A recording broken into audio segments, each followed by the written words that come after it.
आपने ये दौरा किया है, क्या उद्देश्य इसके पीछे? देखिए, माननीय प्रधानमंत्री जी ने गरीब कल्याण की 2014 से जो योजनाएं प्रारंभ की थी, वास्तव में वो धरातल पर पहुंच पा रही हैं, ज़रूरतमंद को मिल पा रही हैं या नहीं मिल पा रही। प्रदेश सरकार विकास की जो योजनाएं चला रही हैं, वास्तव में वो ज़रूरतमंदों को मिल पा रही हैं और उनकी गुणता क्या है, ये सब स्थलीय निरीक्षण करने के लिए मुझे बस्ती मंडल में, मुझे माननीय परिवहन राज्य मंत्री, माननीय उच्च शिक्षा मंत्री मैडम रजनी तिवारी जी को, तीनों लोगों को भेजा गया है। और हम लोग कल पूरे दिन बस्ती में, आज दोपहर तक बस्ती में एक एक प्रमुख स्थलों को जाकर के स्वयं देखे हैं। और आज और कल दोपहर तक हम लोग सिद्धार्थ नगर जिले के अलग अलग स्थानों पर जाएंगे। कल हम लोग संत कबीर नगर रहेंगे। ये पूरी प्रक्रिया है और अपनी रिपोर्ट जाकर के मुख्यमंत्री जी को देंगे और जो अच्छे कार्य होंगे उनकी प्रशंसा होगी और जो कहीं कमी पाई जाएगी उसको दुरुस्त करने का और उनमें दोषियों को सजा देने का काम।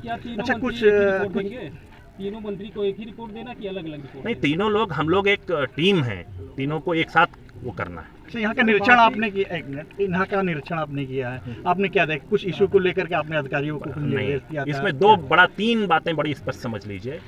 आवास अधिकतर पात्र लोगों को मिल चुका है और आवास से संतुष्ट हैं। किसी प्रकार की कोई भी उनसे न रुपए की मांग की गई, न किसी, जो पिछली सरकारों में होता रहा है, किसी प्रकार की मांग नहीं की। आपने स्वयं देखा है, राशन भी मिल रहा है सबको और भी जो प्रदेश सरकार की योजनाएं हैं उनको मिल रही हैं। ये हमारे लगता नहीं है कि जो भी योजनाएं हैं वो आकांक्षी जिलों में नहीं पहुंच पाती है। मैं पहले एक विषय को ख़त्म कर लूँ। दूसरी बात, जैसे कुछ विकास की कहीं पर नाली नहीं बनी है, जो नए आवास बने हैं या कुछ है, उनको दूर करने के लिए मैंने जिलाधिकारी महोदय को कह दिया है।